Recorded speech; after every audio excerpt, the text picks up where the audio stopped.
I understand blueprint is a framework and drawing, but as HCL has evolved in truly a global business, how in the world do you translate a blueprint across different cultures and languages? I think when we started Blueprint, we started with the concept that one person cannot define where the company needs to go. So we collaborated with 100 managers coming together and putting their handprint and saying, putting up their hand and saying, we will execute. That was in 2005 when we were in dire straits and the market was stagnant. However, 100 people don't run a company which is as large as and as expanded as we are. So how do we get every single person to participate? And that is the place where we came up with the concept called My Blueprint. Now, Blueprint has been a huge success in HCL because that defined a direction that enthused the people. But how about converting it to My Blueprint? And that was a very interesting idea. There are two parts about business planning. Pardon my saying it, but there is a ritual that you go to God's seat and make a presentation and seek his approval for your annual plan. And the God comments on it that I like it, I don't like it, you change it.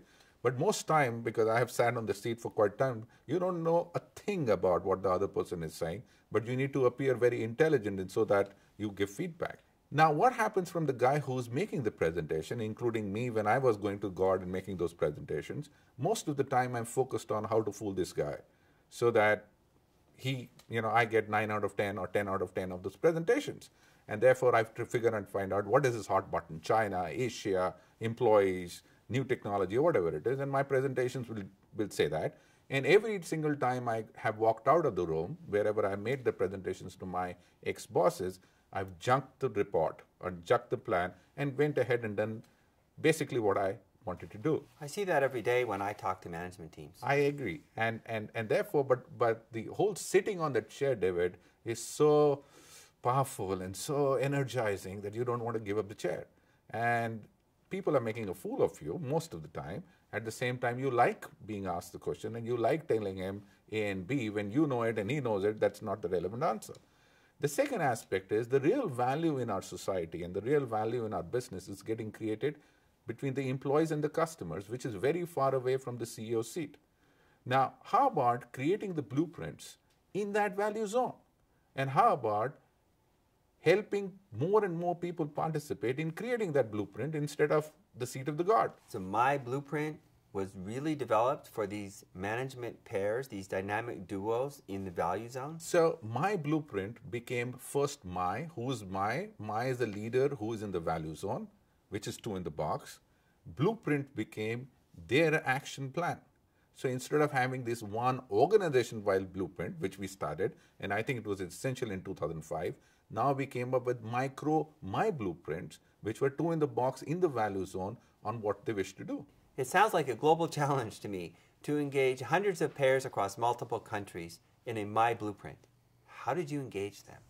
So social network and social media has taught a lot to us. Your kids and my kids are on Facebook, right? They collaborate. They collaborate across languages, across countries, or across time zones. Most of them work in the night anyway. But they are collaborating in a way which we have never seen before. I saw my teenage kids grow up in that fashion. I said, why can't I bring that inside the company? Number one, those 2 in the box in the value zone will suddenly get an identity. They will be heard. They'll be heard with a lot of people. Number 2, the real value to those people in the value zone will not be given by me, but will be given by other people in similar value zone. The team in China will get a lot from Africa. The team in US will get a lot of value from what's happening in China or in South Africa or in London for that matter. And teams working in financial services will gain a lot from media entertainment. And we said, why can't we create a social network where people will post their business plan on a social media intranet so that others can review it. Your people who work for you can review it so that they know the boss knows what he's talking about and has a great plan. Your peers can review it and saying, hey, you know what, I have a great idea. You can review somebody else's plan so that you can borrow that idea. And one of the many people is your boss who can review it also and give you feedback. But suddenly, instead of having one person giving you feedback, we created a community which is going to give you feedback. 2 things happen. Number one, you are very happy because there are tens of thousands of people who are noticing you, especially if you're good. You are very happy because you're getting good feedback, and you're very happy because more and more people are coming to you and saying, wow, David, what a plan. Vineet, HCL is now a global enterprise, 65,000 employees, 26 languages, and you've launched the My Blueprint process across hundreds of pairs. How would a CEO go about following in your footsteps, consolidating all these My Blueprints into a corporate plan? I think, David, one thing we have to remember is that as a CEO, you still have a responsibility, right? So while all this is done, you too have a voice. So what you do is you go and analyze each one of those blueprints. And you also in the social media record your analysis and post it. Now that has two implications. Number one, people understand your analysis of a situation and your input. So you are putting yourself under evaluation. So not only they learn from what you have said about them, they also learn what do you think of that China blueprint? What do you think of the Japanese blueprint? And they learn a lot from that. And then you collate all that together to one company blueprint. Vineet, I've heard the terms in HCL, My Analysis and the Way Forward. What are those initiatives? So My Analysis is a program where after you get all these feedback together, you make a critical analysis of where you are and write a new plan on action steps which you want to do to go forward.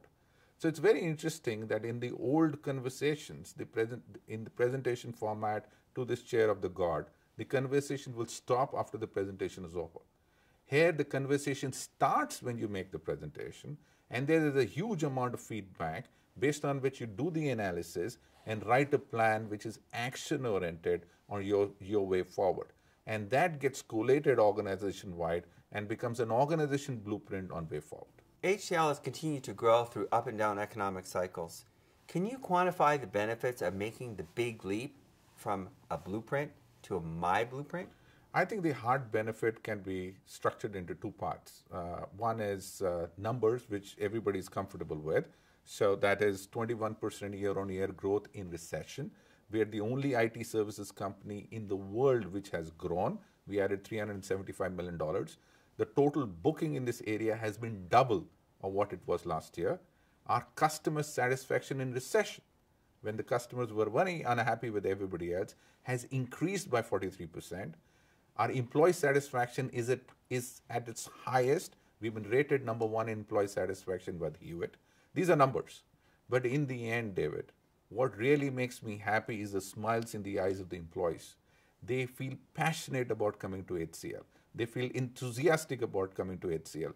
They love the vision of tomorrow. And they are in what I call the romance of tomorrow. And therefore, you are yet to see the real power of HCL. Bottom line, if a company is going to grow through these challenging times, they're going to need a blueprint. First is, I think you have to walk into the bedrooms of your sons and daughters and see the way they make friends, collaborate, and are transparent in their relationship. In my generation, in your generation, we used to have a handful of friends and do all the crazy things with them. Now they have hundreds of friends, and they're open about their relationships. They're open about everything, and they collaborate about everything. So the world has changed. So the first answer to your question is, do CEOs have a choice? If they are employing Generation Y employees, I don't think they have a choice. That's number one. Number two, social media and social networks is technology. And therefore, it is very important that CEOs use their CIOs to implement a robust infrastructure where such collaboration can happen with adequate security, adequate openness. So therefore, technology has a very important role to play. Third is, as a CEO, you should be very clear you are entering a zone where you are creating trust using transparency. So if you are unhappy or uncomfortable with transparency, this is the wrong path to go. Trust can be created through transparency in social media and social networks, which is what Generation Y needs it. So therefore, you need a combination of all three. And if you do that, I can promise you that the Generation Y and the employees of today who are very close to the value zone with the customers will deliver you 10 times more benefit you imagine we create in that pyramid, hierarchical, ancient architecture of an organization which is no more relevant. On a personal note, Vineet, What has excited me about our discussion today is the continuing proof that HCL represents applying a blueprint can help a company grow through challenging times. I believe that whether they need blueprint, they need my blueprint, or they need the next generation of blueprint, they will need something like that. Without that, I shudder to think how they will grow. Thank you. Thank you so much.